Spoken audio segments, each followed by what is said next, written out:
यो कुलमान घिसिङ नि कुलमान घिसिङ नभएर कुलमान घिमिरे भएको भए यसको अस्ति नियुक्ति भइसक्थ्यो। तर मेरो समुदायले के गर्यो भने कुनै दिन यो मुलुकमा तपाईको चाहिँ पढ्ने किताबहरू धार्मिक किताब बाहेक अरू थिएनन्। तर धार्मिक किताब पढ्नेलाई तपाईको सिसा पगालेर कानमा हाल्ने कानुन पनि त्यही बाहुनले बनाएको हो। दलित चाहिँ तपाईको डलरीकरण भयो। उहाँलाई पढाउनका लागि यो गर्दाखेरि जेल जानु भएको उहाँ। तर अहिले अब जस्तो उहाँकै अब छोरा नातिहरूले हेर्दाखेरि जस्तो मलाई हेर्ने बित्तिकै साले बाहुन भनिहाल्छ। हेर्नु है हिस्ट्री त त्यो छ नि। इतिहासले बदला लिँदैन, इतिहासले न्याय गर्छ। अब हो यो न्यायमा चाहिँ के गर्नुपर्छ भने त्यसैले यो ऐतिहासिक रूपमा गरेको जुन अन्याय छ त्यो अन्यायको यो समुदायले क्षतिपूर्ति दिनै पर्छ।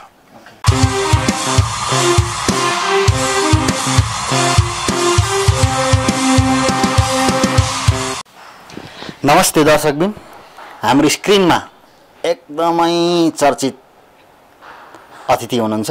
उहाँ लामो समयदेखि स्वतन्त्र राष्ट्रिय अभियान नेपालका अधिवक्ता, पूर्व पत्रकार अथवा जुझारु पत्रकार, एकदमै सामाजिक अभियन्ता हुनुहुन्छ। आउनुहोस् उहाँलाई स्वागत गर्छौँ। स्वागत छ। एकदम धेरै धेरै धन्यवाद ललितजी, यहाँ र यहाँको सम्पूर्ण टिमलाई।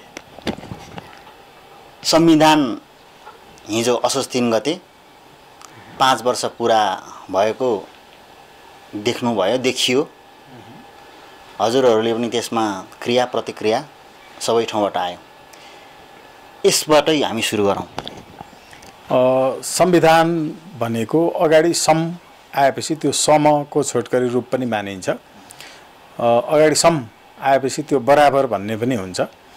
जस्तो कि सम्भोग भनौँ न, समान बराबरी भोग गर्ने भने जस्तो एकजनाबाट मात्रै हुँदैन। संविधान भनेको त्यो समविधान पनि हो, सबैका लागि समान विधान पनि हो।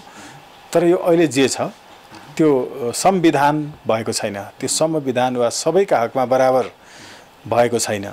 शासकहरूलाई बेग्लै, शासितहरूलाई बेग्लै, अल्पसंख्यकहरूलाई बेग्लै, निमुखाहरूलाई बेग्लै, दलित जनजाति मधेसीहरूलाई बेग्लै। तर अब कोलिन्द्र सम्भ्रान्त अनि एउटा चाहिँ तपाईको श्रृङ्खलाबद्ध रूपमा सत्तामा रहिरहेको वर्गलाई बेग्लै। यो भएको हुनाले यो अहिलेको जुन चाहिँ संविधान होइन, किनकि यो संविधानले चाहिँ जनतामा हारिसकेकाहरू पनि पुरा माला लगाएर हाँस्दै हाँस्दै कुटिल हाँसोका साथ जहाँ छिर्दा गरिमा गिर्छ राष्ट्रिय सभाको, त्यहाँ गरिमा बचाउन गएको भन्दै जान्छन्।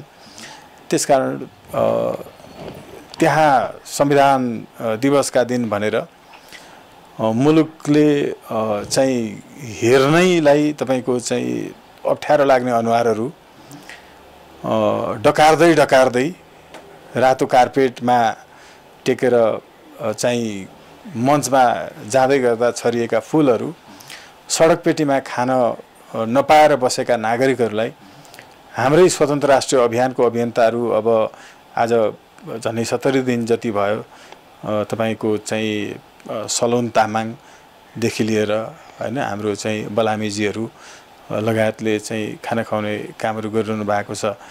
त्यहाँनेरि यता उनीहरूलाई छरिएका फुलहरू उतातिर झरिरहेका दृश्यहरू, यसले गर्दाखेरि यो अत्यन्त इतिहासको कुरूप र दारुण चित्र हिजो संविधान सभा को दिवस मनाउनका लागि चाहिँ खर्च भयो। त्यो दिन जुन अनुपलब्धिपूर्ण हिसाबले खर्च भयो, इतिहासले त्यसको त्यो खर्चको हिसाब खोज्नेछ।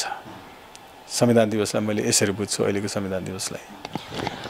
जुन संविधान मनाइरहँदाखेरि हैन, काठमाडौँमा संविधान दिवस मनाइरहँदाखेरि हामीले पूर्व पश्चिम उत्तर दक्षिण समग्र नेपाललाई हेर्दाखेरि हैन, कतिले संविधान च्याते, कतिले संविधान जलाए, कतिले संविधानलाई कालो दिन भनेर घोषणा गरे हैन। यो संविधान त सबैको लागि बराबर हुनुपर्ने जुन अहिले हजुरले संक्षिप्तमा प्रश्न पार्नुभयो हैन, यो नहुनुको पछाडि, यसरी संविधान वर्गीकृत हुनुको पछाडि अथवा खण्डीकरणको हुनु पछाडि, खास गरी संविधान त सबैको लागि बराबर हुनुपर्ने हो नि त, तर यो खण्डीकरण हुनुको पछाडि तपाईलाई के लाग्छ? विदेशीले जस्तो भन्यो त्यस्तो बनाइदिएको कारणले। मुख्य कुरा त्यो नै हो। किनभने अहिले पनि हाम्रो देशको सरकार हामीले बनाउँदैनौँ। बाबुराम भट्टराईज्यू, केपी ओलीज्यूले संसदभित्रैबाट म प्रधानमन्त्री भइटोपले साँचो त अन्तै रहेछ भनेर भन्नुभयो नि, त्यो भनेकै सरकार विदेशीले चलाउँछन् भनेर प्रधानमन्त्रीले इन अफिस प्राइम मिनिस्टर होइन if he states from the podium of the parliament, यो अरू देशमा यस्तो हुन्थ्यो भने त त्यसै दिन प्रधानमन्त्री छोड्नु पर्थ्यो। हेर्नुहोस्, सबै विदेशीले बनाइदिएको छ होइन, विदेशीहरूले गरेका छन्। त्यो भएको हुनाले यस्तो भएको छ। जनताले सोझै निर्वाचित गरेका मान्छेहरू जनप्रतिनिधिको रूपमा छैनन् नि त। जनप्रतिनिधिहरू जो हुन् उनीहरू कुनै पनि निर्वाचन क्षेत्रको बहुमत पाएर जितेका होइनन् होइन। त्यहाँ त तपाईँको पहिलो हुने निर्वाचित हुने मात्रै भएको हो। यसरी हेर्छु मैले चाहिँ यो विषयलाई। अब जनताहरू एकदमै निराशामा छन्। कोभिड-19ले जुन एकदमै सबै विश्वलाई, नेपाललाई मात्र नभए सबै विश्वलाई एकदम तनावग्रस्त स्थितिमा भएको छ। प्रत्येक दिन मान्छेहरू आत्महत्या गरेर मरिरहेका छन्। 35 लाखभन्दा बढी श्रमिकहरू चाहिँ बेरोजगारी भएका छन् होइन। एकदमै नेपालको स्थिति एकदमै दुःखदायी छ। 32 महिनामा 45 अर्बभन्दा बढी भ्रष्टाचार भएको कुराहरू तथ्याङ्क बाहिरिएको छ होइन। प्रत्येक नेपालीमा पहिला 36,000 थियो ऋण, अहिले त्यो बढेर चाहिँ 63,000 पुगेको छ होइन। अनि फेरि तिनै व्यक्तिहरू त्यसै ठाउँमा जो फेलर भए अर्थविदको रूपमा तिनै व्यक्ति फेरि पनि अर्कै बाटोबाट लगिएर तिनै व्यक्तिलाई सल्लाहकार बनाइएको छ। यो हेर्दाखेरि तपाईँलाई समग्रमा के लाग्छ नेपालको स्थिति? अब हेर्नुहोस् है त, यो डिफ्याक्टोले नै चलाइरहेको छ। यो अहिले जो डिफ्याक्टो फाइनेन्स मिनिस्टर नेपालको छन्, सल्लाहकारको रूपमा चाहिँ अर्थमन्त्री चलाउने, योभन्दा ठुलो अर्को निरङ्कुशता केही पनि हुँदैन। अघि यहाँले जोड्दै हुनुहुन्थ्यो नि, तिनै मान्छेहरू आइरहने क्रम अहिले यो कतिवटा मात्रै आएको होइन नि। हामीलाई राजतन्त्र भनेको के हो? राजतन्त्र भनेको हुकुमतन्त्र हो, जसमा कसैले आदेश दिएको भरमा एकैचोटि रात दिन टुप्पी कसेर तपाईँको चाहिँ लोकसेवा आयोग पढेर पास गरेर आएको खरदार, मुखिया होइन, बैदार, नासु, शाखा अधिकृत हुँदै त्यहाँसम्म पुग्नलाई भनौँ न। अब लोकमान सिंह कार्की जस्तो मान्छे र कुलमान जस्तो मान्छे, मान त माने यो दुईवटा तपाईँ हेर्नुहोस् होइन। यो एकातिर कुलमान जस्तो मान्छेलाई सर्लकै तपाईँको चाहिँ हटाउने, अर्कोतर्फ एक अक्षर पनि लोकसेवा जीवनभरि एकै अक्षर पनि नपढेको मान्छेलाई हुकुम प्रमाङ्गीको भरमा निजामती कर्मचारीको सबभन्दा मुख्य मान्छे, मुख्य सचिव बनाएको राजाले जसलाई थियो लोकमान सिंह, त्यही लोकमान सिंहलाई नै प्रचण्ड, विजय गच्छदार, राजेन्द्र महतो, झलनाथ, केपी ओली सबै मिलेर, देउबा सबै मिलेर अख्तियारको प्रमुख बनाए गणतन्त्रमा। हेर्नुहोस्, अब राजतन्त्र भनेको जहिले पनि एक अक्षर पनि नपढेकोलाई तिमी अब यसको प्रमुख भनिदिएपछि हुने हुकुमतन्त्र हो कि। त्यही कुलमानलाई हामीले मान्न नहुने, तर लोकमानलाई चाहिँ मान्नुपर्ने प्रचण्डले भन्यो भनेर, ओली, देउबा र विजय गच्छदारले भन्यो भनेर मैले अख्तियारको प्रमुख मान्नुपर्ने कारण के थियो? त्यही लोकमानलाई ज्ञानेन्द्रले बनाउँदाखेरि मान्न नपर्ने, राजतन्त्र भयो भन्ने। तर प्रचण्डहरूले बनाउँदाखेरि लोकमानलाई, अब हेर्नु, यो अम्बुड्सम्यान भन्छ अरू देशमा अख्तियारलाई। कुनै पनि देशमा लोकतन्त्र छ कि छैन भनेर हेर्ने प्यारामिटर र कुनै देशमा भ्रष्टाचारको रेसियो कति छ भनेर हेर्ने 4वटा तत्त्वहरूको आधारमा हेरिन्छ। पहिलो, त्यो देशमा अम्बुड्सम्यान अर्थात् अख्तियार छ कि छैन। दोस्रो, त्यो देशमा सार्वजनिक खरिद ऐन छ कि छैन, छ भने कुन त्यसको चाहिँ कार्यान्वयनको तह छ। अर्को, त्यो देशको मिडिया र अनि न्यायपालिका स्वाधीन छ कि छैन। यदि 4वटा प्यारामिटरबाट त्यो देशमा लोकतन्त्र छ कि छैन, कति पारदर्शी छ वा भ्रष्टाचारको रेसियो के छ, मापदण्ड त्यो हो।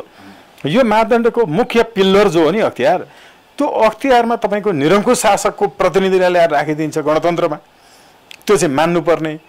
कुलमानलाई तपाईँको जो परीक्षामै तपाईँको उत्तीर्ण भइसक्यो व्यवहारमै उसलाई यतिकै हटाइदिन्छ, अनि सम्धिलाई ल्याएर यतिकै राखिदिन्छ, भान्जीलाई ल्याएर न्यायाधीश बनाइदिन्छ, सरकारी जमिन व्यक्तिको बनाउनेलाई न्यायाधीश बनाउँछ सर्वोच्चमा। हामीले त्यो विषयमा आजभन्दा 4 वर्ष अघिदेखि सर्वोच्चमा सरी जिल्ला अदालतमा मुद्दा हालिरहेछौँ, अहिले पनि हामीले त्यो मुद्दा खेपिरहेछौँ। तर यही विषय मिडियामा लिएर आएर हिरो उनीहरू तपाईँको हिरो भइरहेछन्। यो एकदम क्वालिटेटिभली नहेर्ने कि समाजले पनि, मिडियाले पनि, विश्लेषकले पनि यो एउटा बडा समस्यापूर्ण छ। तर समाजले बिस्तारै बुझ्दैछ है, बिस्तारै समाजले बुझिरहेछ। त्यो भएको हुनाले के पञ्चायत हटेपछि हामीलाई पञ्चहरूले शासन गरेनन्। पञ्चायत हटेपछि क्रमशः पञ्चायतको पहिलो र अन्तिम प्रधानमन्त्री तपाईँको सूर्यबहादुर थापादेखि लोकेन्द्रबहादुर चन्दसम्मले हामीलाई पञ्चायत हटिसकेपछिको प्रजातन्त्रमा शासन गरे त। उनीहरूले नै हाम्रो टाउकोमाथि चढेर शासन गरे। जो मान्छेहरू तपाईँको पञ्चायतमा शासन गर्दै थिए, त्यो पञ्चायत चाहिँ नराम्रो व्यवस्था हो, पञ्चायतको संविधानलाई हटाउनुपर्छ भनेर जसले हामीलाई भने, हामीले त्यसलाई हटाएर 19 सालको संविधान हटाएर 47 सालको संविधान ल्यायौँ। त्यो 19 सालको संविधान हटाएर मान्छे मारेर मर्न लगाएर मर्न तयार बनाएर ल्याएको 47 सालको संविधानलाई फेरि आफैले यो संविधान त मरेर मारेर पनि हटाउनुपर्छ भने, हेर्नु त्यही 47 सालको संविधान जसले ल्यायो उनीहरूले नै फेरि मान्छे मारेर मराएर अनि फेरि अर्को संविधान लिएर आए। हेर्नु 47 मा। अब 47 को संविधान हटाएर फेरि हामीले गणतन्त्र ल्यायौँ। गणतन्त्रमा आइपुग्दा पनि हामीलाई शासन चाहिँ फेरि राजाकैले मान्छेले गर्यो। यहाँ आइसकेपछि पनि फेरि हामीलाई तिनै राप्रपावालाहरूले गरे भनेपछि व्यवस्था परिवर्तन भएको छैन। यी व्यक्तिहरूले ल्याएको, आफैले ल्याएको संविधान चाहिँ असफल हुँदै जाने, यिनले ल्याएको व्यवस्था, अनि ती व्यक्ति चाहिँ सधैँ सफल। यस्तो झुक्क्यानमा हामी कहिलेसम्म परिरहने? हेर्नु तपाईँले 7 सालको परिवर्तन हेर्नुभयो भने 7 साल को फागुन 7 गते पछि नेपालको प्रधानमन्त्री को थियो? मोहन शमशेर थियो, राणा हो।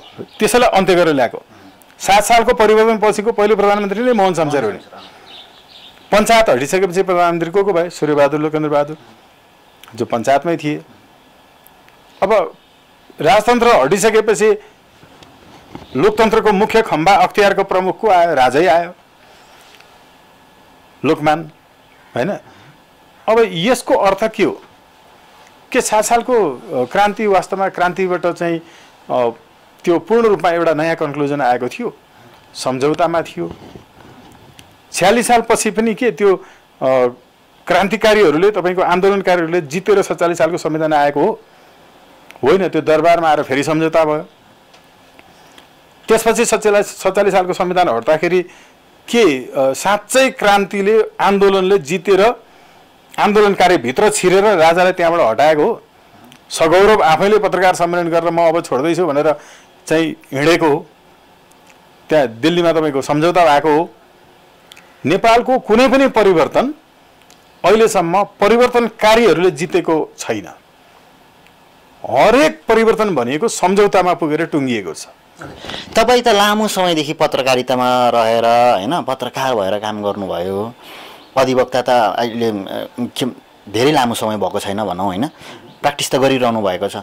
तपाईँ यो पत्रकारिता गरिरहँदाखेरि विशेष गरेर यो नेताहरूको नियत ठिक नभएको कि नेता हाम्रो देशकै स्ट्रक्चर एकदमै खराब भएको कि के देख्नुहुन्छ? त्यो समयलाई जोडेर यहाँसम्म लिँदाखेरि व्यक्तिको नेचर चाहिँ आध्यात्मिक छैन भने त्यसले राजनीति गर्नु हुँदैन।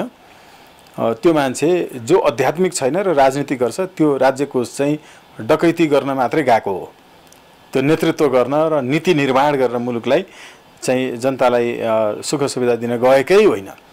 अनाध्यात्मिक मान्छेहरू जो हुन्छन् उनीहरू, मैले धार्मिक भनिरहेको छैन है, अनाध्यात्मिक मान्छेहरू जो हुन्छन् यी मान्छेहरूले गर्दैनन्। एउटा अर्को कुरा, व्यक्तिको नियत र व्यक्तिको चरित्र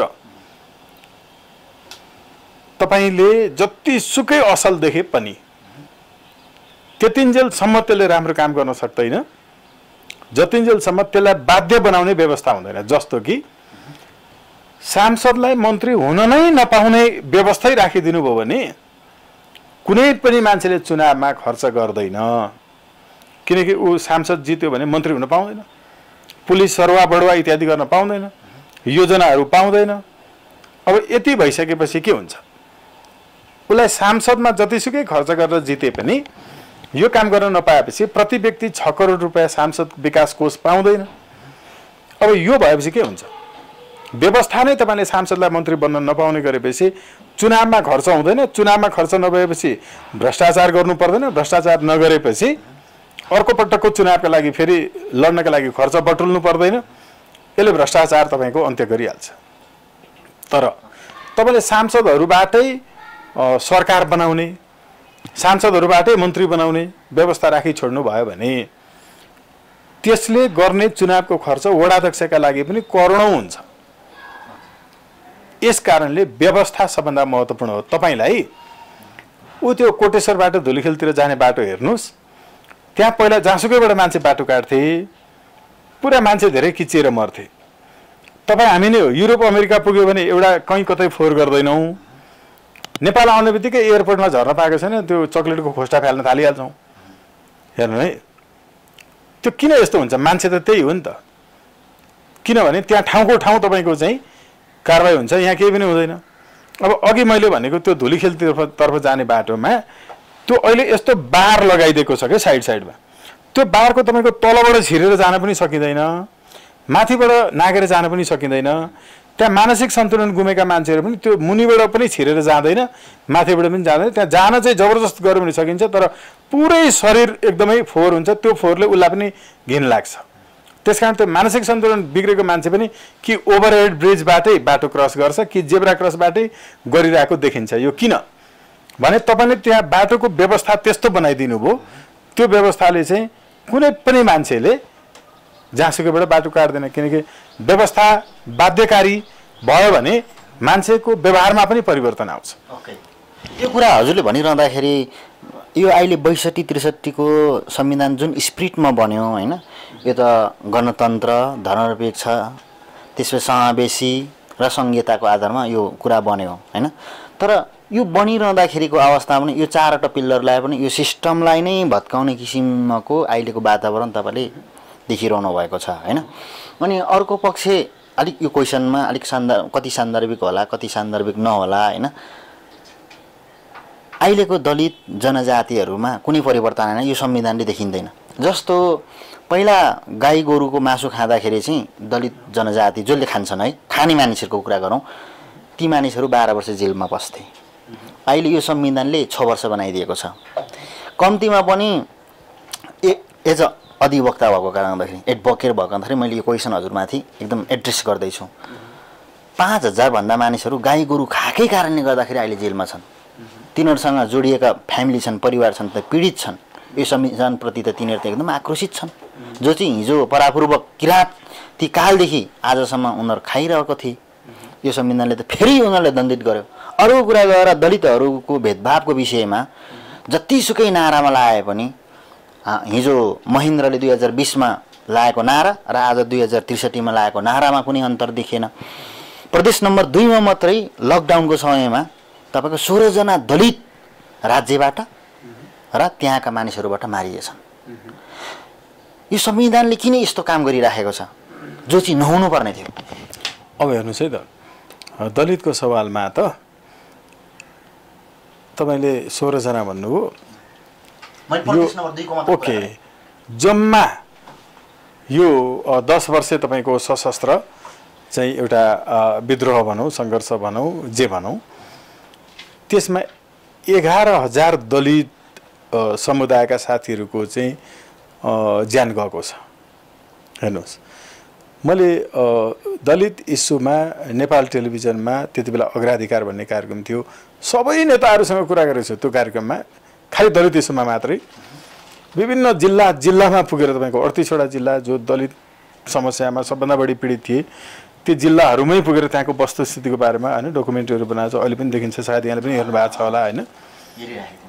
यो सबै हेर्दाखेरि यस्तो स्थिति छ, म आफूले आफूलाई हिन्दू भन्छु, म आफूले आफूलाई चाहिँ नेपाली भन्छु, म आफूले आफूलाई चाहिँ तपाईको यही धर्म संस्कृति मान्छु भनेर भन्छु, तर मलाई चाहिँ फेरि उसले मान्छे नै होइन भन्छ, मैले छोको खान हुँदैन भन्छ, मलाई बाटोमा देख्यो भने सायद पर्दैन भन्छ। अब हेर्नुहोस् है, म गरिब छु, डेरा खोज्दाखेरि पनि पाउँदिनँ, तर मैले चाहिँ म यही धर्म संस्कृतिको हुँ है भनेर भनिरहन्छु, तर मलाई उसले मान्छे भन्दैन भने म कसरी त्यसैमा बसिरहन सक्छु होला।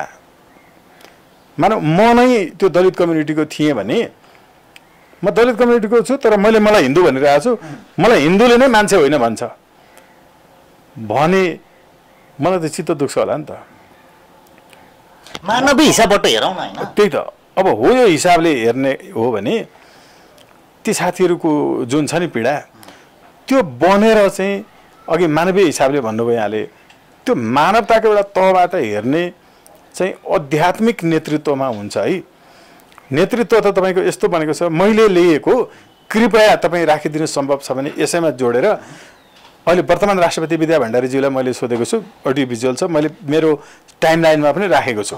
उहाँले दलित कम्युनिटीको बारेमा के बोल्नु भएको छ, जनजातिको बारेमा भन्ने कुरो त्यो ओभरअल हेऱ्यो भने चाहिँ उहाँ अब म त मान्थेँ, मेरो अरू परिवारले मान्दैन, त्यस कारण चाहिँ होइन विवाह गर्न पनि मैले मानेर मात्रै हुँदैन भनेर जवाफ दिनुभएको छ राष्ट्रपति जस्तो भएको मान्छेले। त्यो उहाँ राष्ट्रपति हुनुभन्दा एक हप्ता जति अगाडितिर मात्रै होला मैले गरेको कुरा, त्यो अहिले पनि छ अरे भिडियो मेरो टाइमलाइनमा राखेको छ, सबैले हेर्न सक्नुहुन्छ। यस्तो खालको चेतनाको एउटा तह भएका मान्छेहरू भएपछि यो हुन्छ। अब हामीले अहिले यो सन्दर्भमा कहिल्यै पनि संविधान निर्माणको बेलामा म नेपालको त्यति बेलाको 75वटै जिल्लामा पुगेको छु। संविधान सभाको तपाईँको चाहिँ विषयगत समितिहरू मध्ये जनमत सङ्कलन समितिले जम्मा तपाईँको चाहिँ बनाएका क्वेसनहरू चाहिँ 10वटा चाहिँ विषयगत समितिसँग चाहिँ सम्बन्धित क्वेसनहरू थिए। त्यहाँ जनजातिको, दलितको, महिलाको, खास गरिकन महिला र बालबालिकाको लागि बेग्लै समिति थिएन। अर्को अल्पसङ्ख्यक तथा सीमान्तकृत समुदायको हक अधिकार सम्बन्धी चाहिँ भनेर चाहिँ गरेको थियो। यो मौलिक हक सम्बन्धी समितिले चाहिँ इन्कर्पोरेट गर्छ भनेर तपाईँको दलित कम्युनिटी र खास गरिकन महिलाको विषयमा समेटेन। हामीले बेग्लै त्यसमा एउटा चाहिँ जनताको इच्छापत्र भनेर पिपुल्स विल पेपर बुझायौँ। हेर्नु है, अब जनताको बिचमा गएर प्रश्न नै सोधिएन, तर जनमत सङ्कलन समितिको सबभन्दा धेरै खर्च भएको छ। त्यो बेला संसदमा आएर धारागत रूपमा दफावार छलफल गर्दै यो फलानो गाउँपालिकाको त्यति बेलाको गाविसको फलानो वडाको यो नाम गरेको मान्छेले यो कुरो भनेको छ, संविधानमा यो हुनुपर्छ अथवा यसमा छलफल चाहिँ हुनुपर्छ भनेर यसरी धारागत रूपमा दफावार छलफल गरेर हरेक दफालाई पास गर्ने भन्ने चाहिँ संविधान सभाको नियमावलीमा थियो। यो नियमावली पुरा नगरिकन हैन एकैचोटि हुन्छ भन्नेले हुन्छ भन्नुहोस्, हुन्न भन्नेले हुन्न भन्नुहोस्, हुन्न भनेको आवाज सुन्दा सुन्दै पनि हुन्न भनेको आवाज सुनिएन, पास भनेर पास गरे हो संविधान। हेर्नुहोस् यसरी पास गरेको संविधानमा त म त लाइभ छु नि त, त्यहाँ इतिहासको त हामी त जिउँदो पात्र हो नि होइन र। कुनै यस्तो सभासद थिएन दुईटै संविधान सभाको जोसँग मैले 5-7 चोटि बसेर कुरा गरेको नहोस्। सबै पार्टीका सबै तहका नेतृत्वसँग होइन जो संविधान सभासम्म आइपुग्नु भएको थियो, बाहिरकाहरू पनि सबैसँग कुरा गरेको छु। त्यहाँको प्रत्यक्ष रूपमा छलफल गरेका कुराहरू आफ्नै आँखाले हेरेको छु, त्यसको बारेमा रिपोर्ट बनाएको, समाचार बनाएको, इन्टरेक्सन गरेको, जनतासँग पनि ती नेताहरूसँग पनि हामी त सबभन्दा नजिक बसेर हेरेका छौँ नि अब्जर्भेसन। संविधान डेमोक्रेटिकल्ली तपाईँको पास भएकै होइन, छलफलबाट आएकै होइन संविधान। यतिकै हावादारी हिसाबले तपाईँको चाहिँ इतिहासमा सबभन्दा धेरै जनताको मत ल्याएर जनता त्यहाँ भएका कतिपय भनेपछि त्यो संविधानमा जुन संविधान बनाउनको निम्ति खटिएको समिति उपसमितिको त्यो सबै नाटक थियो अथवा जनतालाई छरिएको भ्रम थियो? त्यति लामो समयसम्मको प्र्याक्टिस थियो अध्ययन? एकदम भ्रमपूर्ण नाटक। त्यो बाहेक त सँगसँगै हुनुहुन्थ्यो त्यहाँ? हामी सँगै नै थियौँ नि होइन। कैयौँ पटक प्रश्न गरेको अहिले पनि छन् भिडियोहरू, साथीहरूले हेरिनु भएको छ त्यति बेलाको, यति बेला क्लिक गर्दा माथि माथि आउँदो रहेछ होइन, गरिरहनु भएको छ। मैले त यसरी तपाईँको त्यो हरेक जिल्लामा जाँदा मिनिमम 2000 मान्छे हुन्थ्यो। हेर्नुहोस् म मञ्चमा बसेर उभिएर मात्रै होइन, मञ्चमा नेताहरूलाई गएर पब्लिकको बिचमा गएर एक तपाईँको घरमाथिबाट बरन्डाबाट हेर्दै गरेका मान्छेलाई त्यहीँ पुगेर तपाईँ भन्नुहोस् बुढो हजुरबा हुनु रहेछ, हाम्रो चाहिँ वृद्धहरूलाई के चाहिन्छ भनेर चाहिँ तपाईँको क्वेसन गरेर चाहिँ गरेको थिएँ। हेर्नु होइन, त्यति नजिकबाट हेरेका छ। यो त तपाईँको पूर्ण रूपमा अघि भन्नुभएको सही हो, प्रश्न नाटक हो, भ्रम हो। यो कुनै तपाईँको चाहिँ संविधान त्यसरी आएकै होइन, छलफलै नभइकन आएको हो नि। संविधान आज पास हुँदैछ पनि यिनलाई थाहा थिएन होइन। एकैचोटि 5 बजेपछि तपाईँको चाहिँ आजको छलफल चाहिँ संविधान सभाको बैठक स्थगित भनेर पार्टीको नेताले निर्देशन दिएपछि सभामुखले तपाईँको चाहिँ एउटा चिरकटो टाँसिदिएर बैठक बन्द अन्त्य हुन्थ्यो। त्यसरी गर्थे नि। नेपाली भाषामा पहिला कठपुतली भन्ने शब्द चल्थ्यो होइन, अहिले चाहिँ त्यसलाई परिवर्तित भएर अलिक आधुनिक भएर रिमोट भन्ने त्यही शब्द चलेको हो त्यो समयमा। एकदमै कठपुतली उर्फ रिमोट होइन। अब नेपालीमा भन्ने हो भने चलेकै त्यसरी थियो। हजुरलाई मैले एउटा क्वेसन के गरिरहनु पर्छ भन्दाखेरि एज अधिवक्ता भएको कारणले गर्दाखेरि कानुनको एउटा पुजारी भएको कारणले गर्दाखेरि वकिलहरू त त्यस्तोमा एड्रेस गर्छन् होइन। म हजुरलाई एकदम गम्भीर प्रश्न गर्न चाहन्छु होइन, यो कति सान्दर्भिक छ कति सान्दर्भिक हजुरलाई नहोला। अहिले जनजाति र दलितहरूको आक्रोश चाहिँ के छ भने एकदमै मैले खुलेर भन्दाखेरि ब्राह्मणवादले बिगार्यो। जता पनि एकात्मकवादी एकल नक्सलवादी चाहिँ लाग्यो। अब प्रधानमन्त्री पनि बामन भयो, अनि त्यसपछि राष्ट्रपति पनि बामन भयो, प्रमुखहरू सबै ब्राह्मण हुने, क्षेत्रीयसम्म पनि नदिने त्यतिसम्म बनाइयो होइन। जनजातिको त कुरै नगरौँ, त्यहाँ पुग्नु अड्दाखेरि चाहिँ तानेर अथवा आफ्नो मान्छे कहीँ न कहीँ कुनै न कुनै षड्यन्त्र गरेर चाहिँ हालिदिने, योग्य मान्छेलाई चाहिँ नहालेर अयोग्य मान्छेलाई चाहिँ त्यहाँ ल्याउने भनेर एकदमै दलित जनजातिको चाहिँ आक्रोश देखिन्छ। त्यो हजुरले पनि देखिरहनु भएको छ, किनभने हजुर त्यहाँ गाँसिरहनु भएको छ। यो एकलवादी शासन सत्ता नै चलेको हो त नेपालमा? यो 100% अहिले मात्रै होइन कि, तथ्य नै हेर्ने हो भने चाहिँ म त काभ्रे जिल्लाको मण्डनबाट सर्वशरणसहित देश निकाला परेको एउटा व्यक्तिको चाहिँ नाति हो नि त होइन। उहाँबाट फर्केर आउँदाखेरि फेरि निर्वाचनबाट नेपाल फर्केर आउँदाखेरि मेरो बुवाले चाहिँ त्यहाँ एउटा देउना स्कुल भन्ने थियो, पारी स्कुल भन्थ्यो त्यसलाई, दलित जनजाति सबैलाई ल्याएर सहभोज गराएर, त्यति बेला पनि यो तपाईँको गीताहरू इत्यादि पढ्न दिँदैन मिल्दैन भन्थ्यो। ओमकारको अहिले जुन होइन यो चाहिँ भजनैको रूपमा आएको छ नि गायत्री मन्त्रको, त्यो बेला कहाँ कसैलाई समाजको मान्छेलाई गायत्री मन्त्रै थाहा थिएन, जनै लाउनेलाई मात्रै थाहा थियो। मलाई नै थाहा हुँदा पनि पछि गीतकै रूपमा आउनु थाल्यो होइन। उहाँले सहभोज गराएर दलित जनजाति सबैलाई एकै ठाउँमा खुवाएर अनि आफ्नो घरको पैसाले तलब खुवाएर टिचर राखेर आफ्नै जमिनमा स्कुल स्थापना गरेर जङ्गलबाट रुख काटेर लिएर आएर स्कुलको भवन बनाएर अनि गर्नुभयो है।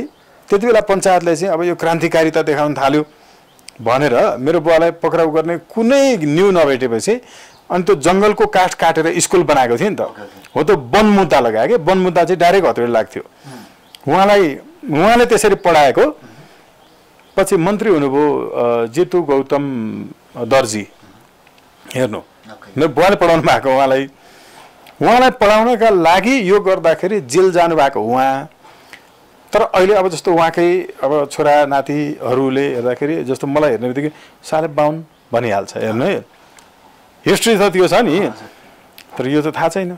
त्यसमा उहाँको किन पनि दोष छैन। खालि मैले भनेको के भने मैले गरिनँ होला, मेरो हजुरबुवाले गर्नु भएन होला, तर मेरो समुदायले के गर्यो भने कुनै दिन यो मुलुकमा तपाईँको चाहिँ पढ्ने किताबहरू धार्मिक किताब बाहेक अरू थिएनन्। तर धार्मिक किताब पढ्नेलाई तपाईँको सिसा पगालेर कानमा हाल्ने कानुन पनि त्यही बाहुनले बनाएको हो। हेर्नु है, फुल बाउला भएका कपडाहरू लगाउन नदिने कानुनै थियो, छाला टोपी लाउन नदिने होइन, छाला टोपी लाउन, दौरा सुरा लाउन नदिने, झिगटी वाल तपाईँको छाना भएको घर बनाउन नदिने। अब हेर्नु, पढ्न पाउने किताब जम्मा धार्मिक किताब मात्रै थियो। त्यही पढ्न नदिएपछि ज्ञानको स्रोतमाथिको पहुँचमा प्रतिबन्ध लाग्यो। त्यो 1-2 जेनेरेसन तपाईँको पुरै पढ्न नपाएपछि 104 वर्ष लाग्यो नि। अनि अब हो नि, त्यति लामो समयसम्म जुन भयो। अब यसमा हेर्नुहोस्, अघि मैले भने मेरै परिवारले गरेन होला, तर मेरो समुदायले गरेको कारणले एउटा समुदायमाथि इतिहासले अन्याय गरेको छ। अब इतिहासले गरेको अन्यायमा फेरि इतिहासले कहिले पनि बदला लिँदैन। इतिहासले बदला लिँदैन, इतिहासले न्याय गर्छ। अब हो यो न्यायमा चाहिँ के गर्नुपर्छ भने त्यसैले यो ऐतिहासिक रूपमा गरेको जुन अन्याय छ त्यो अन्यायको यो समुदायले क्षतिपूर्ति दिनै पर्छ। त्यो क्षतिपूर्ति भनेको अघि तपाईँले जोड्नु भएको निश्चित समयसम्मका लागि निश्चित स्थानहरूमा त्यहाँ त्यो समुदायको उपस्थितिका लागि सजिलो वातावरण तयार गर्ने। हो राज्यले क्षतिपूर्ति भनेको यो हो होइन। अब इतिहासले गर्ने न्याय भनेको यो हो। अब अहिले भएको छ के न्यायाधीश हेर्नुहोस्, प्रधान न्यायाधीश हेर्नुहोस्, यो कुलमान घिसिङ नि, कुलमान घिसिङ नभएर कुलमान घिमिरे भएको भए यसको अस्ति नियुक्ति भइसक्थ्यो बुझ्नु होइन। देखि यस्तो उयो तपाईँको चाहिँ त्यो अर्को चाहिँ थारू त्यही विषयमा भित्र पसिरहेछ, श्रीमतीलाई ज्याम तपाईँको चाहिँ मारेर टुक्रा टुक्रा गर्नेलाई चाहिँ छोडिरहेछन् राणा साहबले। हेर्नु है, डाइरेक्ट तपाईँको कानुनको यस्तो अपव्याख्या गरेर भवितव्य भएर मरेकोमा चाहिँ स्वीकार गरेको हुन्छ कि उहाँले भवितव्य भएर मरेकोमा भनेर छुट दिनुभएको छ। कहाँ भवितव्य हुनु, यो त हुँदै होइन, मैले मार्कै होइन भनिरहेछ। न्यायाधीशले चाहिँ भवितव्य हो भनेर छुट दिइरहेछ। यस्तो सारा अब यहाँ त्यो बाहुन भयो, यो राणा भयो, यो दुईवटा मिलेर तपाईँको भइहाल्छ। हो त्यो कोइरालाको ठाउँमा चाहिँ अर्को रञ्जन कामी भन्ने थियो भने हुँदैन थियो, सबै थोक मिलाएर गरिरहेछ कि। अब यसको भुक्तभोगी, किनकि हामी त हिजो पनि यो देशबाट शरीरमा भएको कपडा मात्रै चाहिँ लगाएर सर्वस्व हरणसहित देश निकाल्नमा परेर खाली खुट्टा देश छोडेको चाहिँ परिवारको मान्छे हो नि त। मलाई भोलि पनि सडकमा जान कुनै समस्या छैन, अहिले पनि सडकमै छु होइन। लुखुर तपाईँको चाहिँ अदालत जान्छु, गरेर आउँछु, एउटा गाडी चढ्छु होला। म यो काठमाडौँमा तपाईँको मलामी कमाउन आएको होइन। मेरो हजुरबालाई जुन खोलामा चाहिँ त्यो चाहिँ तपाईँको दाह संस्कार गरियो, मलाई पनि त्यहीँ गर्नुपर्छ, मलाई त्यहाँका मलामीहरूको लोभ छ। त्यो भएको हुनाले यो धरतीमा तपाईँको के कति जोडेर मर्दासँगै लिएर गइन्छ र गइँदैन, यति मान्छेमा भइदियो भने। अब अर्को कुरा चाहिँ मलाई के लाग्छ भने संविधानले केही कुराहरू गलत गर्यो।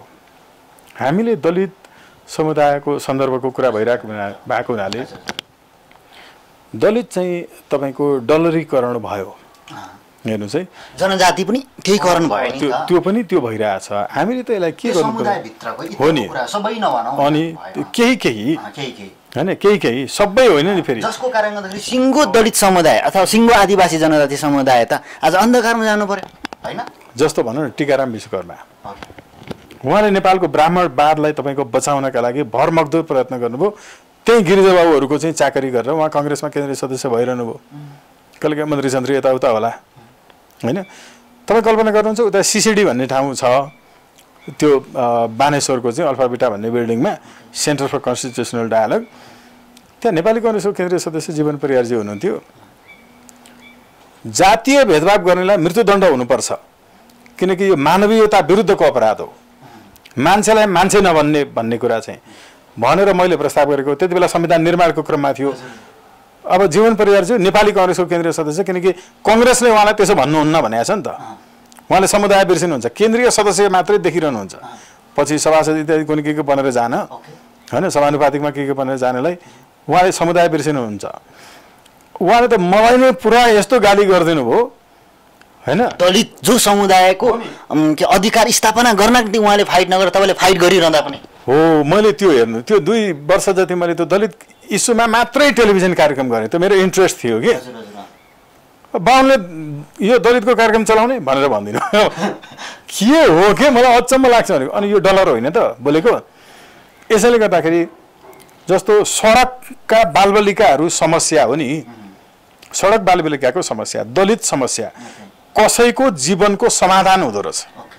हेर्नु, दलित बालबालिकाहरू सडकमा थिएनन् भने गौरी प्रधानज्यू उहाँ चाहिँ मानवाधिकार आयोगमा कुनै के त्यो राजनीतिक नियुक्ति पाउनुहुन्न थियो कि। सडकमा बालबालिका छन् र उहाँ त्यो पदमा पुग्नुहुन्छ। त्यसैले सडकका बालबालिकालाई कहिले पनि उहाँले चाहिँ सडक बालबालिका विहीन देश बनाउन चाहनुहुन्न। त्यसै गरी दलित समस्या छ र त्यसको प्रतिनिधित्व गरेर उहाँ कङ्ग्रेसको सदस्य हुन पाउनुहुन्छ। त्यसैले दलितको समस्या उहाँ कहिले समाधान गर्न चाहनुहुन्न, समस्या रहिरह्यो भने मात्रै त्यता जानुहुन्छ। अब हो, नत्र मान्छेलाई मान्छे नभन्ने कुरालाई मान्छे यति अमानवीय व्यवहार गर्दाखेरि 17,000 मान्छे त मरे, अरू 2 दर्जन मर्दा के फरक पर्छ? खराब मान्छे त मर्कै राम्रो नि, प्रष्ट छ नि कुरा। अब हो यो भन्ने बित्तिकै मानवाधिकारको कुरा गर्ने अमेरिकामा पनि छ त मृत्युदण्ड, जापानमा पनि छ त, इन्डियामा पनि छ त, चाइनामा पनि छ त।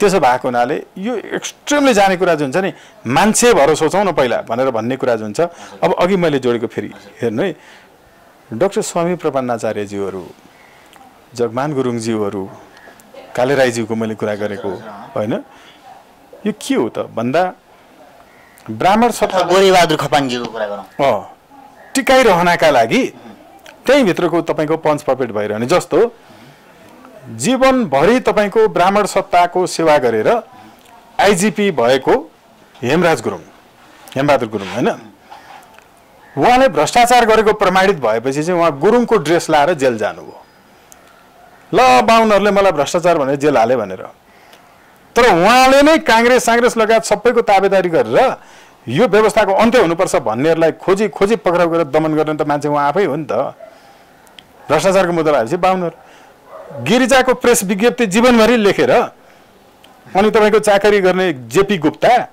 भ्रष्टाचारको मुद्दा प्रमाणित भएपछि पहाडेहरूले जेल हाल्यो भन्दै भाषण गरेर गए हेर्नु यस्तो पनि हुन्छ त्यसकारण यहाँ हामीले एकदमै सबै दलित जनजाति हिमाली पहाडी मधेसी सबैले बुझ्न जरुरी छ कि मान्छे भएर कसले सोचिरहेको छ नेपाली भएर कसले सोचिरहेको छ होइन जुनै समुदाय पनि मैले हजुरलाई यो कुरा हजुरले निरन्तरता गरिरहँदाखेरि जुनै समुदायमा पनि यो के कुरा आइराखेको छ भन्दाखेरि 2-3% बाहुन एकदमै दुष्ट र खराब भएको कारणखेरि ब्राह्मण समाज सिङ्गो नेपाली समाज एकदम दूषित भएको छ दलितमा पनि 2-3% दलित एकदमै खराब र दुष्ट भएको कारणले यो कुरा भइराखेको छ आदिवासीमा पनि त्यही भएको छ कुनै पनि समुदायमा चाहिँ यो 2-3% दुष्ट मानिसको कारणले गर्दाखेरि एकदम समाज भ्रष्टतिर गइराखेको छ भन्नु खोज्नु भएको एकदमै सही हो एकदम सही यसैले गर्दा सबैतर्फको गरेर पनि 2 दर्जन जतिलाई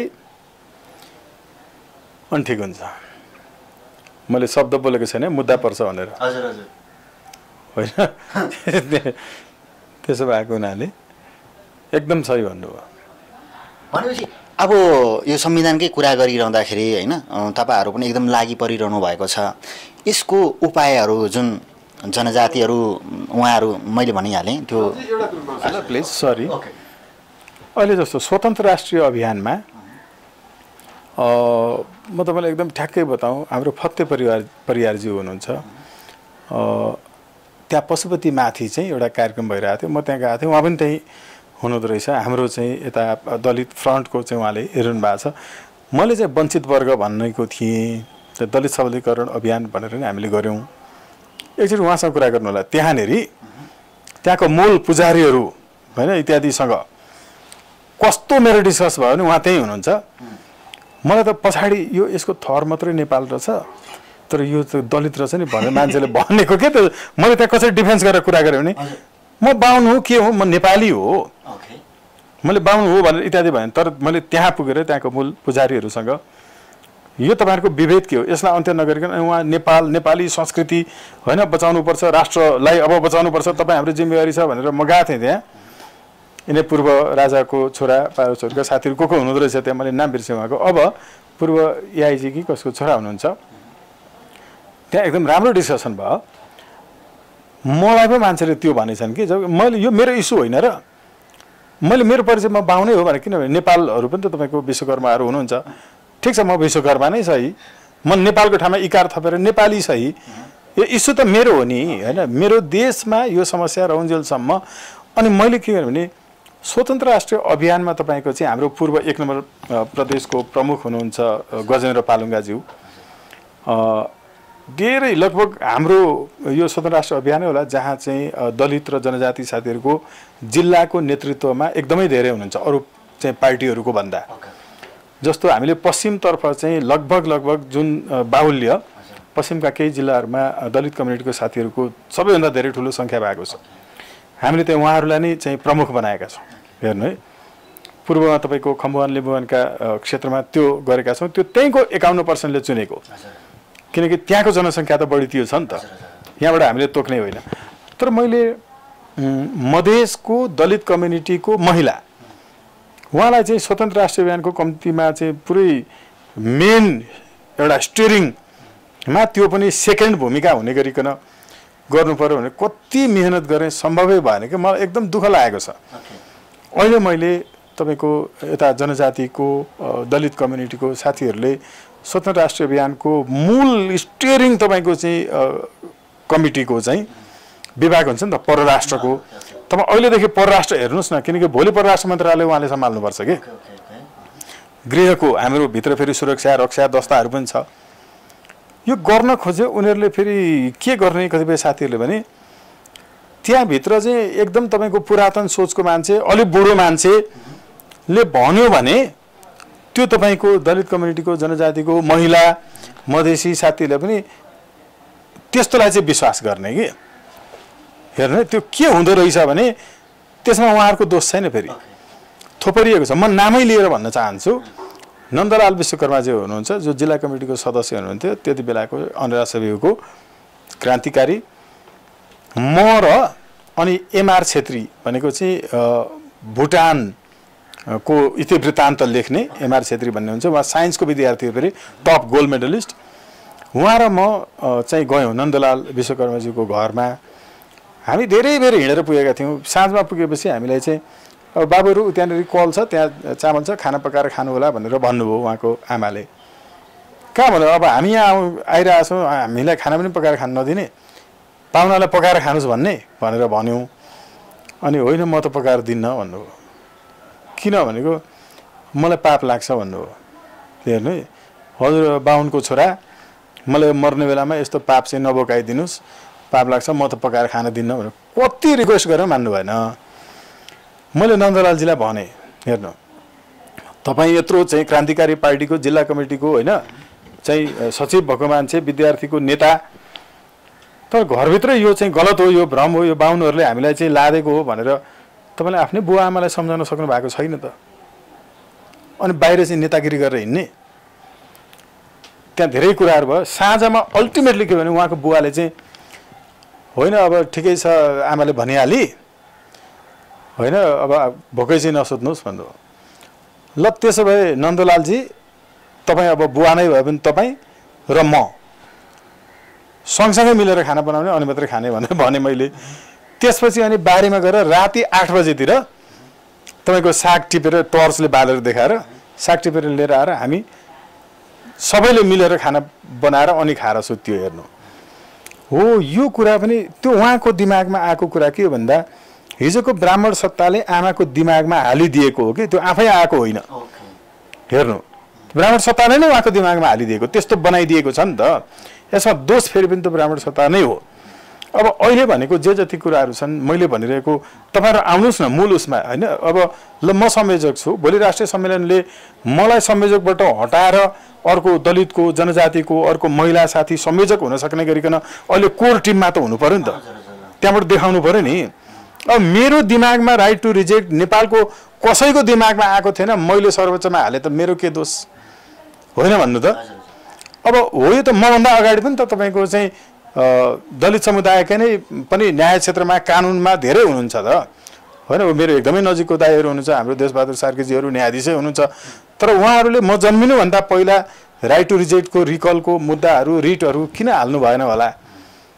किनभने राणाकालमै तपाईँको चाहिँ रिकल खोजेर हुन्थ्यो र, किनकि त्यो क्रमिक विकासको चरणै पुरा भएको थिएन नि त, उहाँहरूको दोष होइन।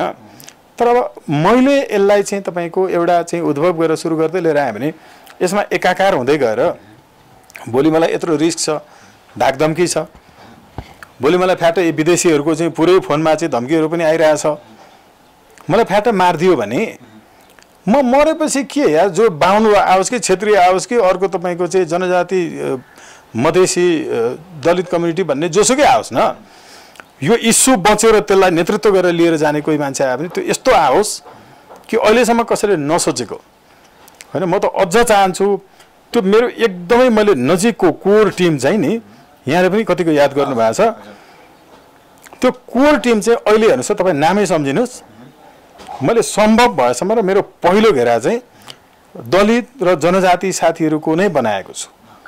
हेर्नु त्यो बनाएर यतिकै टिपेर ल्याउने होइन नि, फेरि त्यहाँभित्र पनि तपाईँको क्षमतावानहरू हेर्नु पऱ्यो नि त होइन। अल्टिमेटली क्षमता त चाहिन्छ नै चाहिन्छ होइन। अब त्यो क्षमतावानले त काम गर्ने हो, उसैले गर्ने हो।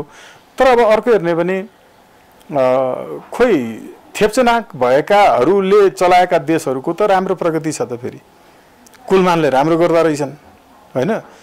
तपाईँको कोरिया सोरिया जापान चाइना हेऱ्यो भने फेरि त्यही राम्रो छ। यो मङ्गोल भन्ने कुरा चाहिँ फेरि फरक छ है, होइन, यो डिफ्रेन्ट कुरा छ, त्यता छलफल गर्नु पर्दैन जस्तो लाग्छ। तर अब तपाईँको चाहिँ एक हिसाबले भन्ने हो भने मलाई त किन हो किन त जापानिज कोरियनहरू देख्दाखेरि नि ठ्याक्कै प्योरली एक नम्बरको नेपाली देखे जस्तो लाग्छ।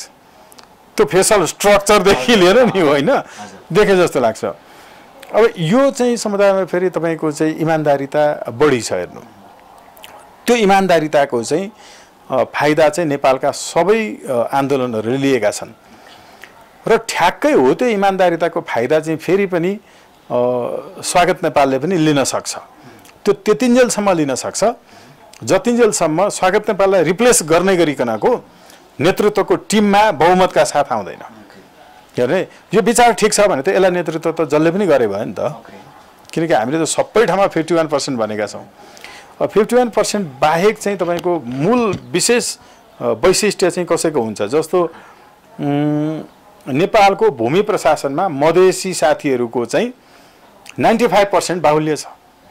तपाईँ नापी विभाग जानुहोस्, नापी शाखा जानुहोस्, जहाँ जानुहोस्, होइन, यो तपाईँको चाहिँ अब रेन्जरहरूदेखि लिएर चाहिँ यता ओभरसियर सब ओभरसियर हेर्नुहोस्, नेपालमा 95% तपाईँको मधेसी साथीहरू हुनुहुन्छ। अब त्यहाँ स्वागत नेपालले जान्छु भनेर हुन्छ र? त्यो जिनमै कस्तो आएको छ भने म चाहिँ त्यता जानै सक्दिनँ होला जस्तो लाग्छ कि। व्यक्तिगत त मेरा धेरै कमजोरीहरू छन्, जस्तो म अङ्क हिसाब किताब इत्यादि म कहिले मेरो ल फर्ममा पनि कोसँग कति पैसा लिने के गर्ने म यो गर्दिनँ, होइन, साथीहरूले गर्नुहुन्छ। कहाँ यो कोठा यो चाहिँ अफिसको भाडा तिरेको छ छैन पनि मलाई थाहा हुँदैन, म हिसाब किताबमा इन्ट्रेस्टेड छैन। त्यो एउटा नेचर हुँदो रहेछ। अब कसैको चाहिँ फेरि तपाईँको हामीले जस्तो नेपालको सेनामा हेरौँ, सेनामा त जनजाति समुदायकै राम्रो छ नि त सङ्ख्या, होइन, त ब्रिटिस सेनामा हेर्नुहोस्, अरूतिर हेर्नुहोस्, नेपालकैमा हेर्नुहोस्। तर त्यो हुँदा पनि किन होला छत्रमान गुरुङ चाहिँ तपाईँको सेनाको नेतृत्व गर्न त्यत्रो समय राणाहरूको फ्यामिली र छेत्रीको फ्यामिलीलाई कुरेर बस्नु पर्यो होला, जबकि ओभरअल तपाईँको सङ्गठनमा हेर्ने भने त जनजाति साथीहरूको बढी छ त। अरूमा चाहिँ फिट, नेतृत्वमा चाहिँ अनफिट कसरी हुनसक्छ? हो, त्यही त प्रश्न छ। अब यही सेनाको ठ्याक्कै यो हेऱ्यो भने त्यही देखिन्छ। यसले गर्दाखेरि हामीले ओभरअल सिस्टममा चेन्ज गर्नका लागि चाहिँ यसको मूल नेतृत्वमा आउन र नेतृत्वलाई लिएर जान चाहिँ जरुरी छ है, एकदम जरुरी छ। त्यस्तो खालको एउटा मिनिङफुल तपाईँको रिभोल्युसन नेपाललाई जरुरी छ।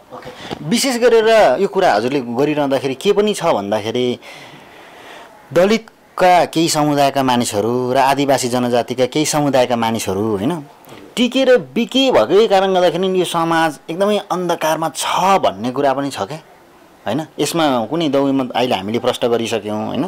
अर्को कुरा गएर चाहिँ यो माथिल्लो जातको जुन माथिल्लो जातिहरूको जुन तल्लो जातिलाई हेर्ने अथवा आफूभन्दा तल हामी नै सुप्रिमेसी हो भन्ने तरिकाको कारणले गर्दाखेरि यो दुईटा तत्त्व मिलेर चाहिँ एकदमै समाजलाई, होइन, भर्खलामा हाल्ने काम गरिरहेको छ, होइन। एकदमै सही भन्नुभयो अघि जस्तो हो त्यो टिकेर बिके छन् जसको फाइदा तपाईँको ब्राह्मण सत्ताले लिइरहेको छ भन्ने हो भने अर्को कुरा पनि बुझ्न जरुरी छ। मेरो घरको छिमेकीको घरमुली चाहिँ कमजोर छ भन्ने मैले थाहा पाएर अनि त्यो घरमुली कमजोर छ भन्दैमा उसले उसको ज्ञानको कमीको कारणले मलाई चाहिँ मैले जे गरे पनि ऊ सहेर बस्छ वा घरै छोडेर हिँडिदिन्छ अनि त्यो घरका चेलीबेटीहरूलाई चाहिँ मैले दुर्व्यवहार गर्छु भने त्यो जो कमजोर घरवाला छिमेकी छ त्यसलाई गलत भन्ने हो कि मलाई चाहिँ गलत भन्ने हो? टिकेर बिके एउटा समुदायको मूल नेतृत्व गर्छु भनेर आएकाहरू भए भन्दैमा तिमीले बिक्न हुँदैन, तिमीले यसरी टीका लगाउन हुँदैन, यो समुदायलाई उठाउन जरुरी छ भनेर नेतृत्वले पो सोच्नु पर्थ्यो त, होइन? म चाहिँ यसरी हेर्छु है, टिके बिके छन्, डलरवादी छन्, डलरले यो सबै गरेको छ यो पनि थाहा छ, त्यसैको अघि मैले लिएका केही नामहरूकै कारणले यो टिकेको छ यो पनि थाहा छ। तर जसले चलाइरहेको छ नि त्यो मान्छे साँच्चै योभन्दा माथि उठेर हेर्ने हो भने तिनै मान्छेहरूलाई तपाईँको कारवाही गरेर सारा त्यो समुदायको मनोभावना आफूतर्फ लिन सकिँदैन र तिम्रा यी मान्छेहरू यसरी बिके यो भयो तर तिमीले नछोड खबरदार अब गर्नुपर्छ यो, किनकि त्यो समस्याले तपाईँले पूर्ण रूपमा समाधान गरिदिनु भयो भने हामीले अन्ततः त्यो दलित भन्ने शब्द नै संविधानबाट हटाउनुपर्छ। तर शब्द हटाएर अधिकार दिएन भने चाहिँ फेरि काम छैन नि। अधिकार पनि नदिने शब्द पनि नराख्ने कुरा चाहिँ फेरि गलत हुन्छ। हेर्नु, जस्तो जनजाति भन्ने के शब्दै हटाउने हो त? जनजाति समुदायप्रतिको विभेदको पूर्ण रूपमा अन्त्य नगरुन्जेलसम्म जनजाति सङ्गठन चाहिन्छ। दलित सङ्गठन दलित भएको कारणले भएको विभेद अन्त्य गर्न, दलित विभेद अन्त्य गर्न दलित सङ्गठन चाहिन्छ। हेर्नु, जनजाति प्रतिको विभेद अन्त्य गर्न जनजाति सङ्गठित हुनुपर्छ, जनजाति सङ्गठन चाहिन्छ। हेर्नु, हो यसमा मेरो एकदम प्रष्ट धारणा छ। अब अघि भन्नुभएको यी टिके बिकेहरूलाई चाहिँ ऊ बिक्छ भन्ने थाहा पाएर दुरुपयोग गर्ने त, उसलाई टिका लगाइदियो भने ऊ चुप्प लाग्छ भनेर अनि त्यसलाई भोट ब्याङ्क बनाएर त्यसलाई दुरुपयोग गर्ने हो त होइन थियो होला नि त। ऊ चाहिँ राम्रो मान्छे हुन्थ्यो भने त। यसमा पहिलो खराब त जसले यो टिक्ने बिक्ने वालाहरूलाई प्रयोग गर्ने उसको त मनसाय नै छ नि त। पहिला चाहिँ त्यहाँ समस्या छ। अब हो यो नहुनका लागि चाहिँ के हुनुपर्छ भन्दा टिका लाएर ल्याउने, बिक्ने बिकाउने यस्तो होइन। त्यसैको मूल तपाईँको नेतृत्वमा जस्तो बलबहादुर राई हेर्नु, नेपालको इतिहासमा सबैभन्दा धेरै पटक चाहिँ तपाईँको प्रधानमन्त्रीहरू बाहिर जाँदाखेरि चाहिँ दिइन्छ नि, होइन कार्यवाहक प्रधानमन्त्री हेर्नु 19 पल्ट कि 18 पल्ट हो।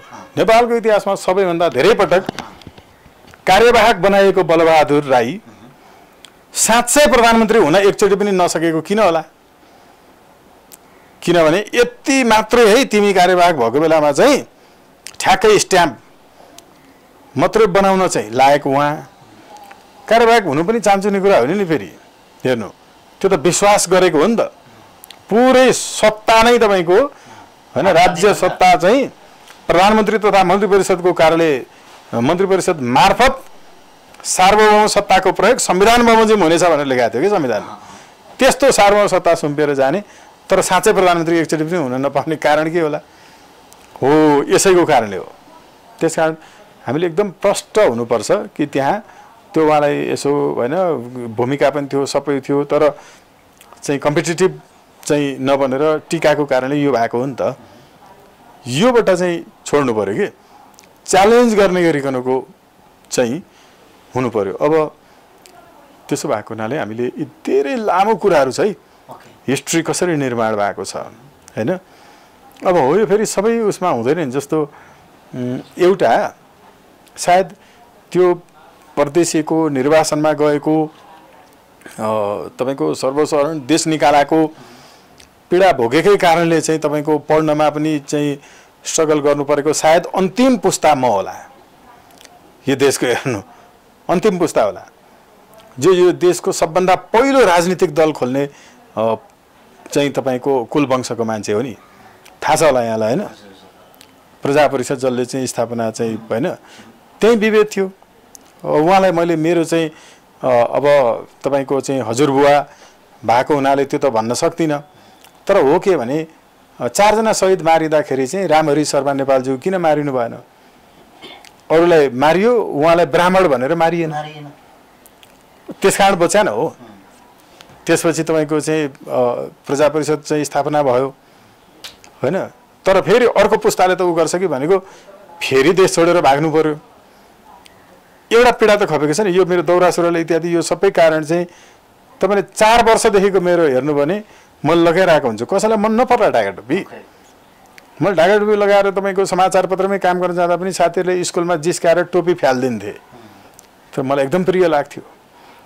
किनभने त्यो एउटा पीडा भोगेर विदेशको भूमिमा मेरो होइन बुवाहरूले चाहिँ बिताएको र त्यहाँ नेपाली भनेर हेपिएको होइन, यो सबै कारणले गर्दाखेरि त्यो थियो नि त।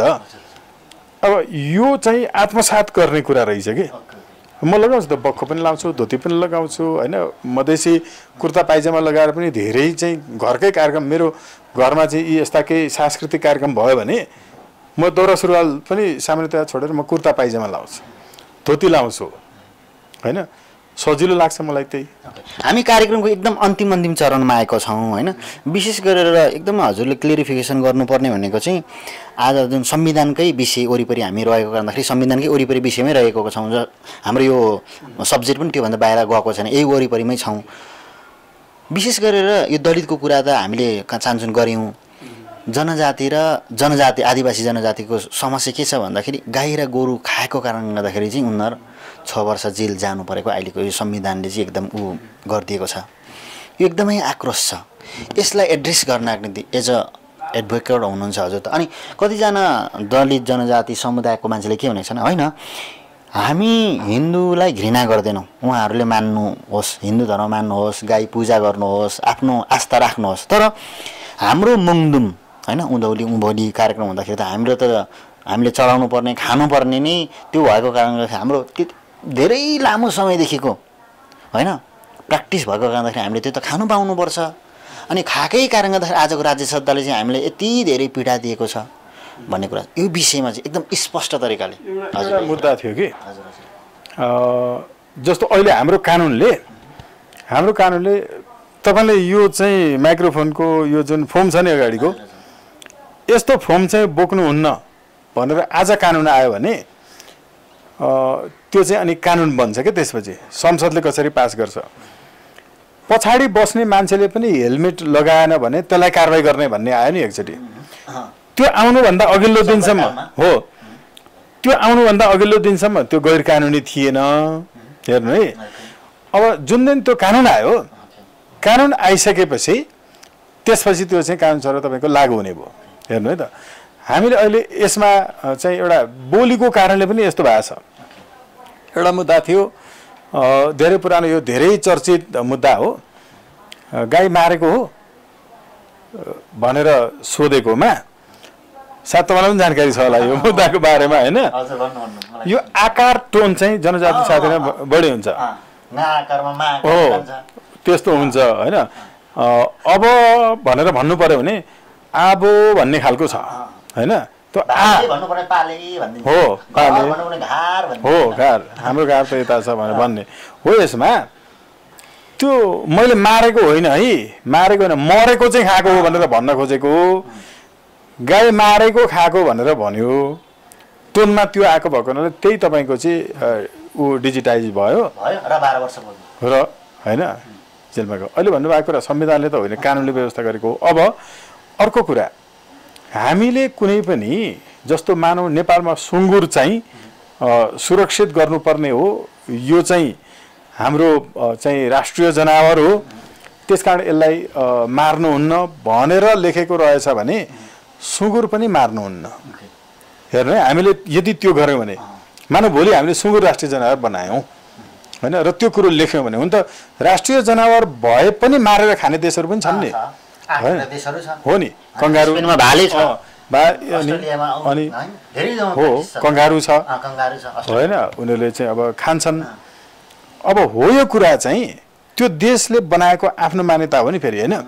अब तपाईँले चाहिँ यो हामीले साउदी अरेबिया कतारबाट नेपालबाट समाचार पत्र कान्तिपुर राजधानी यी पत्रिका नेपालको विराटनगर नेपालगञ्ज तपाईँको काठमाडौँ पोखरा र त्यहाँ दोहा कतारबाट एकसाथ प्रकाशित हुन्थ्यो के भयो भने कुकुर तिहारको दिन बिहान टक्क कुकुरलाई माला लगाएको फोटो छापिन्छ नि यहाँ पत्रिकामा, हो त्यो फोटो छापिएको रहेछ। म पनि आफै त्यो पत्रिकामा काम गर्थेँ।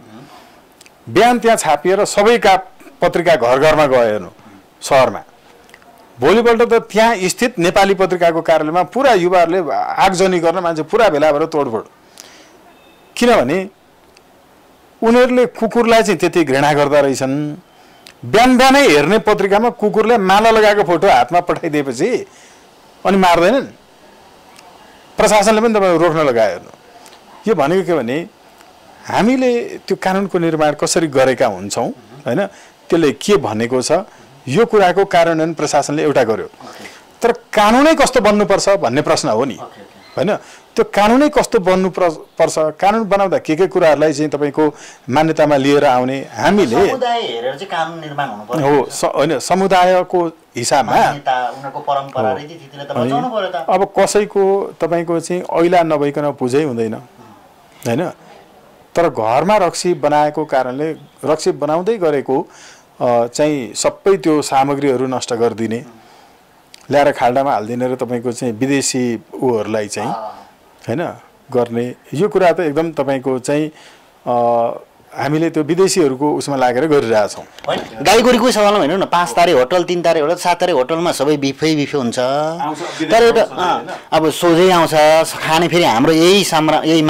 इतरका मानिसहरू होइन तर एउटा अब कुनै दलितले अथवा कुनै जनजातिले होइन अथवा अशक्त भएको खानुपर्ने गाई गोरु खाएको खण्डमा फेरि उचित जन्ती हुन्छ अब हेर्नु त अहिले सँगसँगै तपाईँको कतिपय चाहिँ मासु पसलहरूमा देख्नुहुन्छ नि 786 लेखिरहेको हुन्छ त्यो बोर्डमाथि याद गर्नुभएको छ नि त्यो बोर्डमा अहिले चाहिँ तपाईँको हलाल सर्टिफाइड पनि छ हेर्नु है त्यो चाहिँ हाम्रो यहाँ चाहिँ शुभ लाभ लेखे जस्तो कसैले ओम लेखे जस्तो होइन त्यो एउटा सङ्केत मानिन्छ कुनै समय यो नै राखेको कारणले पनि कारबाही गर्ने पनि व्यवस्था त्यो कानुनमै नलेखे पनि हुन्थ्यो किनकि हलाल गर्ने कुरा चाहिँ पशुलाई वास्तविक हिसाबले अत्यन्त धेरै दुःख दिएर मार्ने कुरा जो हुन्छ पशु अधिकारवादीहरूको चाहिँ तपाईँको सर्वोच्चबाटै फैसला भयो होइन यो पनि छ त्यो भएको हुनाले कानुनले चाहिँ यो सबै कुराहरू हेर्नुपर्छ है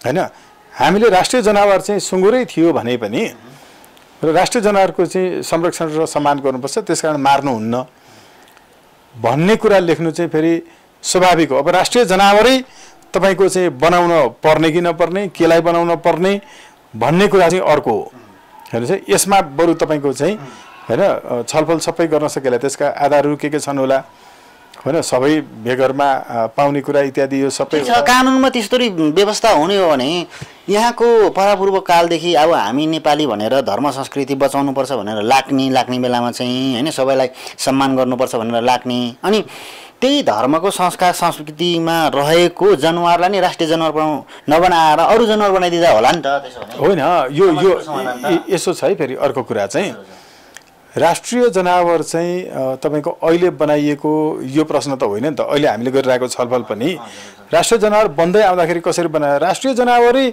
तपाईँको चाहिँ राष्ट्रिय जाति राष्ट्रिय जनावर राष्ट्रिय फुल यो सबै कुरा चाहिँ के सबै देशमा छ त हुन्छ त त्यो तपाईँको चाहिँ रानीलाई लालीगुराँस मन पर्यो भन्दैमा लालीगुराँसै फुल चाहिँ तपाईँको राष्ट्रिय जनावर हुन्छ त मलाई त लाग्ने तपाईँको संसारमा नभएको नेपालमा मात्रै भएको एक सिङे गैँडा होइन त्यही प्रस्ताव चलिरहेको छ अहिले हेर्नु है मतलब हो होला के होला यो छलफलको क्रममा कसरी बन्यो तपाईँको नेसनल सिम्बोलहरू चाहिँ राष्ट्रिय चिन्हहरू राष्ट्रिय जनावरहरू राष्ट्रको कुनै पनि राष्ट्रको बनाउनै पर्छ भन्ने होइन जनताको जीवन बनाउनु पर्यो नि होइन बनाउनु पर्दा जनताको जीवन हो नि त्यो भएको हुनाले हामीले अहिले यो विषयमा छलफल गर्दा पनि त्यति बेला जिल्ला पुगेर पनि मैले यो सबै छलफल चलाएको थिएँ हेर्नु होइन यसमा हामीले जस्तो सेनाको चाहिँ यो सिम्बोलहरू होइन चेन्ज गर्ने तपाईँको चन्द्र सूर्य झन्डा भन्ने कुरा यसमा अस्ति पनि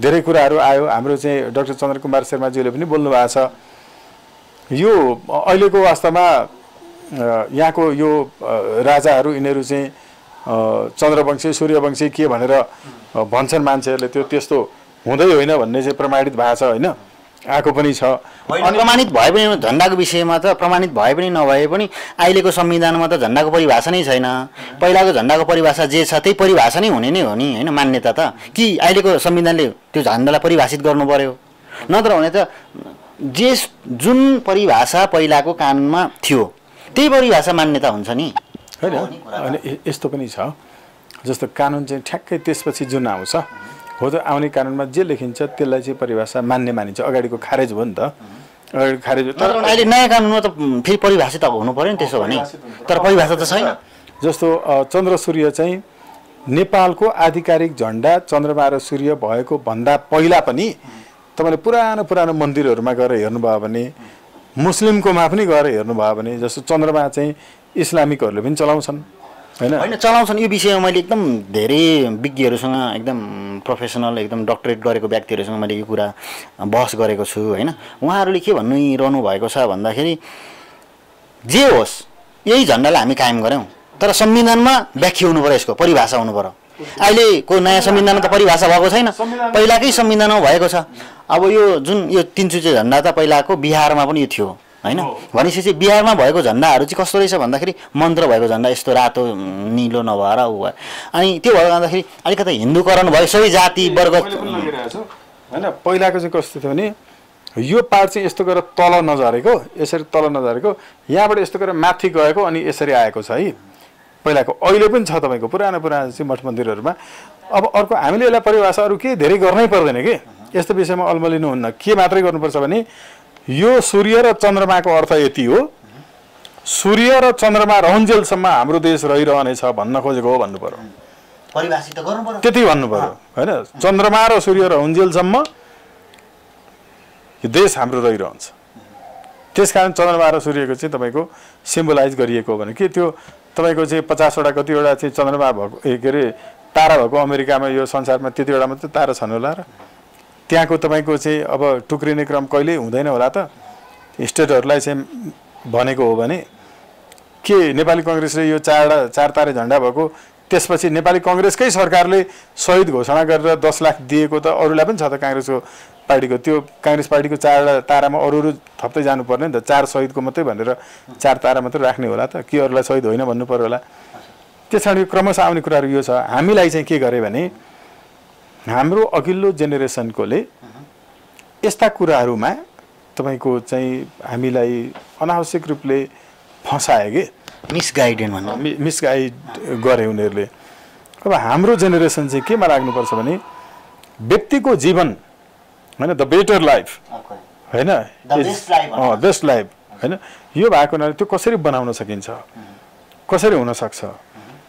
राजनीतिको कुरा गर्ने बित्तिकै तपाईँको चाहिँ शासन सञ्चालनको कुरा गर्ने बित्तिकै मान्छे मात्रै ठान्ने, त्यसको जाति धर्म भाषा वर्ण समुदाय सबै कुरा बिर्सिने, नेपाली ठान्ने, कुन ठाउँमा छ कहाँ छ त्यहाँ सेवा सुविधा कसरी पुर्याउन बढाउन सकिन्छ, भ्रष्टाचार पूर्ण रूपमा कसरी अन्त्य गर्न सकिन्छ। भ्रष्टाचार अन्त्य भयो भने त तपाईँको चाहिँ हिन्दू मुस्लिम क्रिस्चियन सिख बहाई बुद्धिस्ट सबैलाई हुन्छ होला नि त।